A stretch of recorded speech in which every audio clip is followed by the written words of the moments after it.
Ayan, magandang araw mga kaibigan sa EasyWorks Garage. So eto, gagawin ko na mas maayos na video yung Montero kasi kahapon nakapatayo yung cellphone. So mga pang reels lang yun eh. Hindi natin nakita ng full yung video kasi nga maliit yung square.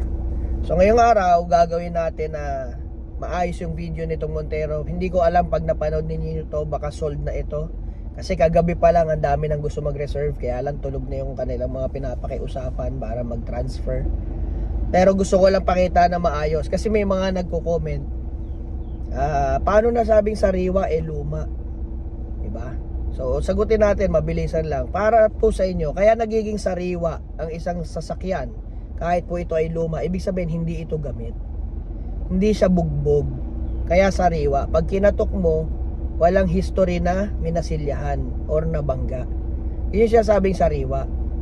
Yun ay term ng mga nagkokotse na, uy, sariwa pa yun ha. Alam niyo yun, hindi naman sariwa na bagong huli na isda.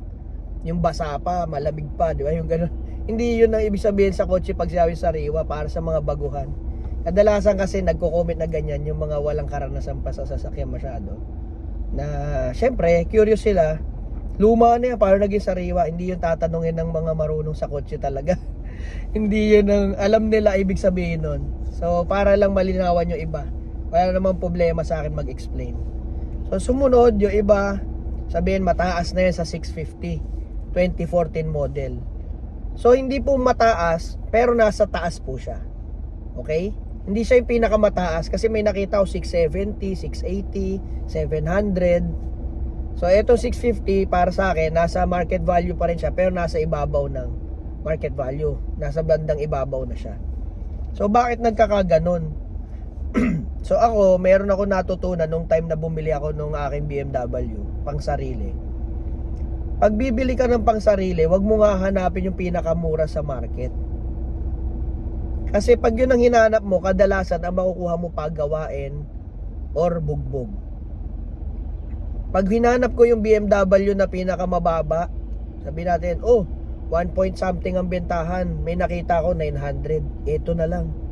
Asahan mo yung paggawa mo, either pintura man yan, pang ilalim man yan, makina, maintenance, asahan mo parang bumili ka na rin nung pinaka nasa ibabaw pagkatapos. Plus malamang ang katawan na-repaint na or na masilyahan na kasi pinakamura yung hinahanap mo eh.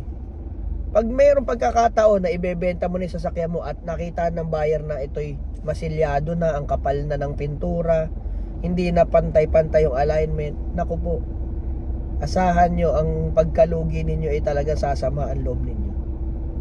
Sabi ko, pag pansarili, dapat pala ang hanapin natin yung tama ang presyo. Huwag tayo maghanap doon sa pinakamura kasi kung hahanapan nyo ng Montero na ganito na mura, mayroon pang 500 eh, 550, diba? May mga ganyan, pero sisiguraduhin natin na hindi kasing fresh nito. Sabi ko nga doon sa isang comment, kung meron kayong alam na kasing fresh ng interior nito, kasing lata ng exterior, kasing ganda ng makina, at grabe ang aircon, sobrang lamig, ang bango ng loob, ang bango ng hangin na lumalabas parang bago, at below 600k, sabi ko buying pa po ako. Real talk yan. Pag may nakuha kayong below 600k na 2014 Montero, kahit GLX, GLS, kahit ano, basta ganito kasariwa, below 600, i-message nyo po agad ako. Kahit sabihin na ninyong 590, 580, sige po, game, ibili natin yan. Kasi po, sobrang saya na makabili ng sariwang unit pang sarili. Pero kung yan ipang benta lang din, kahit hindi na sobrang fresh eh, diba? Pero pag ganitong aariin mo, gusto mo yung pag nakasakay ka, komportable ka, alam mo na parang bago yung sinasakyan mo halos, yung hindi gamit masyado. O tara, pakita ko na sa inyo yung sasakyan. Okay, pakita natin sa inyo. So umpisa na natin dito sa driver side. Alam nyo naman na ang pinakabugbog ay yung driver side, kasi yun yung lagi na uupuan. Tignan nyo na lang gaano pa katigas yung foam nya, hindi pa siya yung bugbog, yung sag na. Kadalasan itong part na to mayroon na yung ganon kasi nga lagi yung pag bumababa gumaganon, di ba? So paano naging sariwa ang isang lumang gamit kapag hindi masyadong gamit at naingatan? Di ba? Manibela. Hindi pa siya kalbo. Magaspang pa. Ayan. Cambio. Automatic. May mga nag-message din kasi, manual po ba yan or automatic? Automatic po. Ilagayan pa yan dito.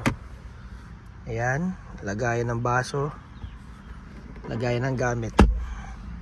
Yung mga pindutan, hindi pa burado yung mga numero. Meron kasi nabubura na yan sa sobrang dami na ng pindot. So ito hindi. Ayan.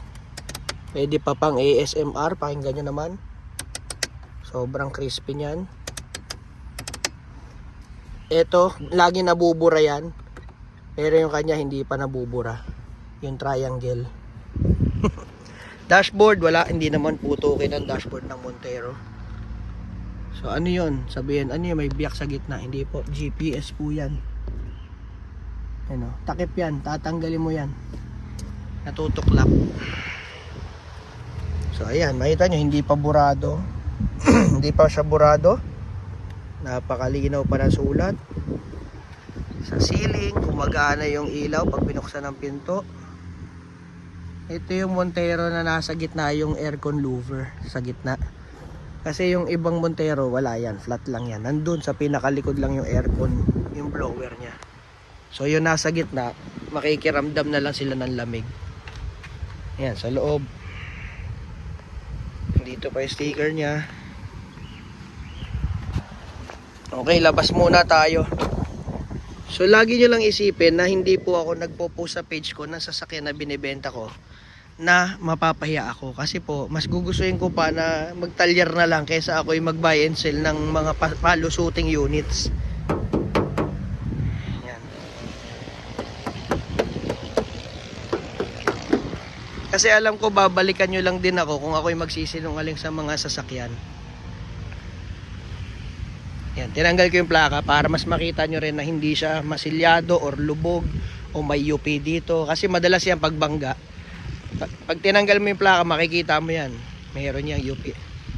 O kaya yung mismong plaka, UP yun. Naka-lost plate, bago na yung plaka, paggawa lang. Yun yung mga tip ko sa inyo. Headlight, malinaw pa. Napakalaking factor niyan sa sasakyan. Pag malinaw yung headlight, ang ganda. Konting scratch, konting dent. Ito scratch maliit lang, kaya pa siguro sa buff to. Wala, lata yung katawan eh. Walang masilya kahit sa laylayan. Ito lang, may dent siya. Inaamin ko naman sa inyo. Pero para sa akin, sa edad nito, okay lang. Sa exterior, masasabi ko siguro mga 8.5 hanggang 9 over 10. Kung sobrang selan mo lang talaga, saka lang yan bababa. Pero kung titignan mo sa gilid, unat na unat talaga yan. Walang alon, kasi nga hindi siya masilyado eh. Ito likod oh. Walang bangga. Hanggang laylayan. Kayo mag-alala pag kinakatok na ganyan, kasi sanay na ako kumatok ng ganyan. Kahit ngayon brand new doon sa Toyota, kinatok ko, diba, naalala nyo? GLX, sabi ng iba, GLX lang yan, dapat hindi ganyan ang presyo niyan. Sir, hindi po yan sa variant. Pag na-preserve mo ang isang sasakyan, hino-hold po niya ng value. Imagine yung mga Sprinter nga 1970s pa yun, mas mahal pa dito. May nagwa 1M pa nun, lalo pag preserve. May nagbebenta ng Sprinter, preserve yun hindi yun restored. As in all original since 1970s. Walang binago, paint, interior, sidings, all orig. Talagang napatambak lang siya sa isang lugar na hindi inaalis. Grabe presyo. Hindi mo mabibili ng mura. Kasi nga, na-preserve eh. Yan taillights niya. Konti lang kasi nakakapag-preserve ng ganyan. Kaya yung mga marurunong talaga at yung mga mahilig sa sasakyan, alam nila ang value ng isang preserved na sasakyan. Ang mga nagtatanong naman yan, kadalasan yung hindi masyadong sa pagkokotse. Mahilig sa pagkokotse. Sa kanila, basta makintab, okay na. Iba po yung makintab na masilyado kaysa yung makintab na lata. Magkaiba po yun. Kasi may magagaling na pintor, kaya nila pakintabin ng kotse. Yan o. Ayan. Lambasag. Ilaw. Reserbang gulong. Ayan o. Kapal pa, di ba? Pang ilalim. Hindi siya perfect, pero para sa akin, sa presyo niya, nandun siya sa ibabaw ng mga ano. Ay, sorry.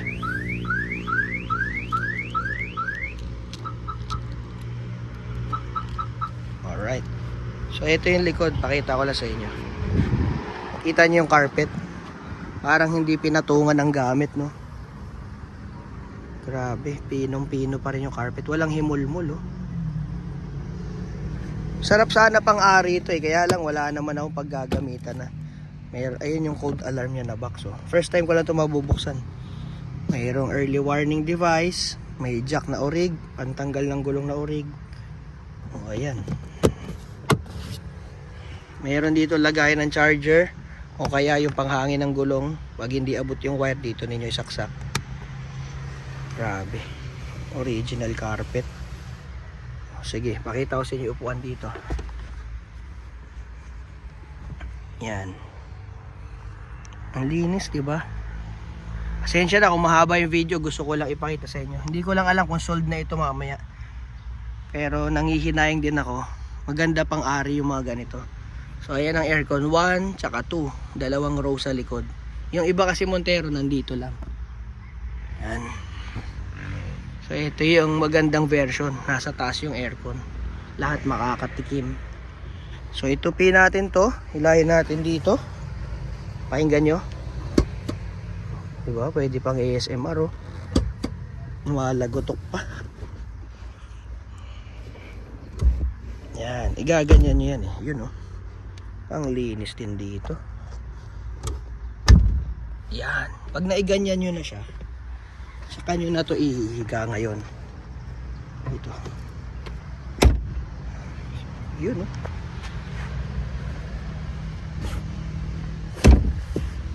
Yan ang Montero. Pag hiniga, ganyan siya. So kaya piling-pili lang.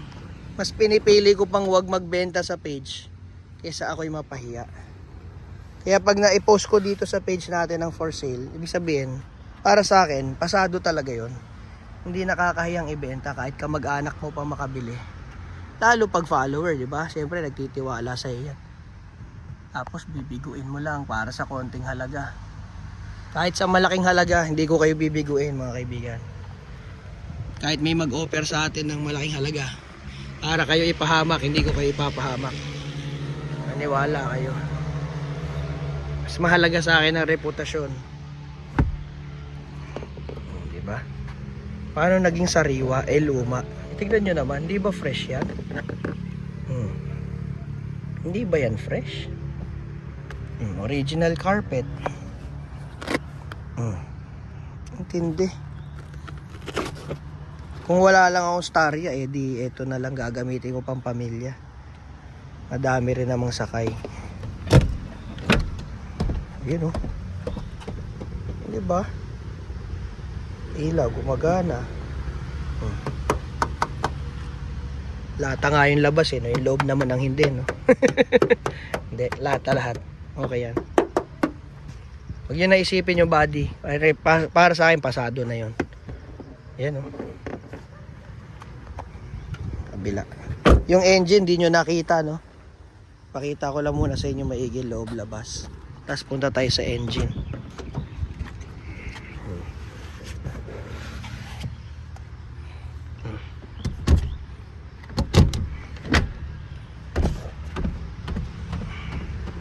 Okay, di ba?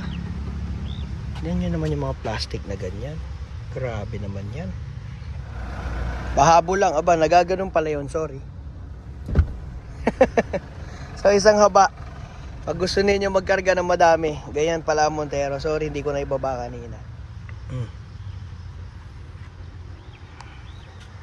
Napakita ko na sa inyo maigi. Hindi ko alam, ulitin ko lang, hindi ko alam kung sold na to pag napanood nyo, ha. 650 ang presyo. Kasi nga, bago ka makakita ng ganito, no, hindi madali. Ulitin ko lang, kung meron kayong alam na 600, below 600 na ganitong model, ganito kasariwa, hindi na po kayo mahirapan ng maghanap ng buyer. Comment nyo lang, Doc, meron ako dito, 590, 580, 550. Ganyan din kasariwa, ganyan din year model, ganyan din ang loob at labas. Sige, game na po. Hindi ko na kayo pahihirapan maghanap ng buyer. Yun, oh. May service booklet pa. Rehistrado ba to? Baka hindi. Rehistrado siya hanggang 5 po ang ending plate. Next year pa. So ma-enjoy nyo pa maigi. Grabe. Ayan, upuan ng passenger. Ito parang ano to seatbelt yata na lumubog lang. Lagay, naipit siguro yung seatbelt. Hindi ko alam. Pero walang problema sa tela. Good siya. O ayan, nagiging honest ako sa inyo. Ultimo kalit-liit ang napapansin ko. May korte eh. Oh. Pero hindi siya panira. Good siya. O, dito na tayo sa transmission. Sa engine. So ang makina nito, ang ganda ng kondisyon. Ang aircon, super ganda. Ang transmission, ang ganda rin mag-shift. Talaga naman.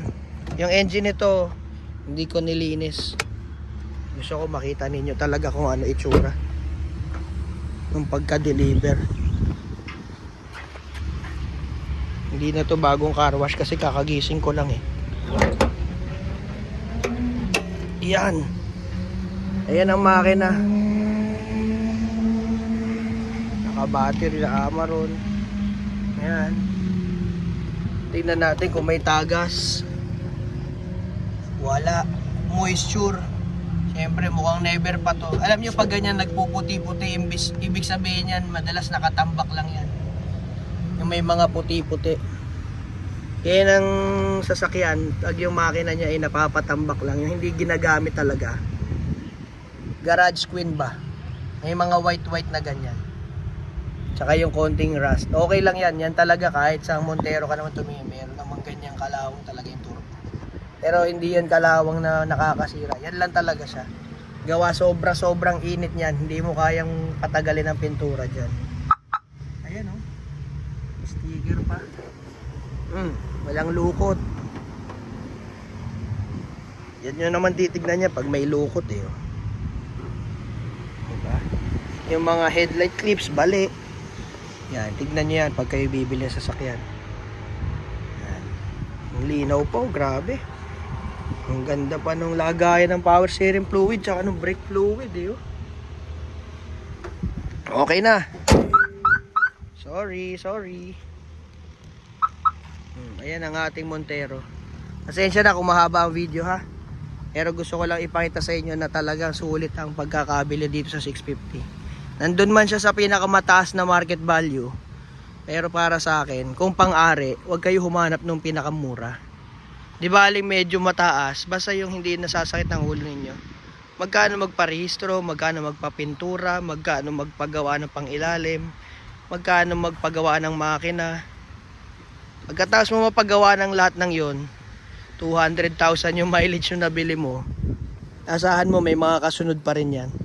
Pero pag ganito mga low mileage, mga kaibigan, talaga naman yung mga internal parts ng makina, yun yung binabayaran dun ng mga nagkokotse eh. Alam nila yung mga bearing sa loob, yung piston rings, hindi pa yan gastado. Kasi nga mababa pa yung tinakbo ng makina. Tsaka mararamdaman nyo sa andar. Alam nyo, meron akong mga nasakyan, low mileage, pero talaga yung pakiramdam mo sa sasakyan pag drive mo, alam mong dinaya lang eh. Alam mo yun? O kaya alam mong hindi iningatan, yung bugbog talaga. So mga kaibigan, para sa akin sulit ang pera dito. Kung pang pamilya, kahit ka mag-anak makabili, alam ko hindi ako mapapahiya dito. Yan lang. Andar na tayo. Ready to use na ito. Yan yung linaw ng gauge oh.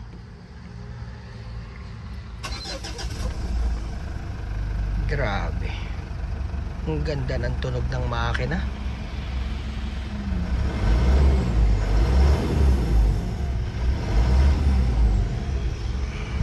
Ayos. O yun lang muna mga kaibigan. Hanggang sa muli. Pag may nakita ulit ako na sulit, i-post sa ating page. Po-post ko pag fresh talaga at hindi tayo mapapahiya. Maraming salamat po.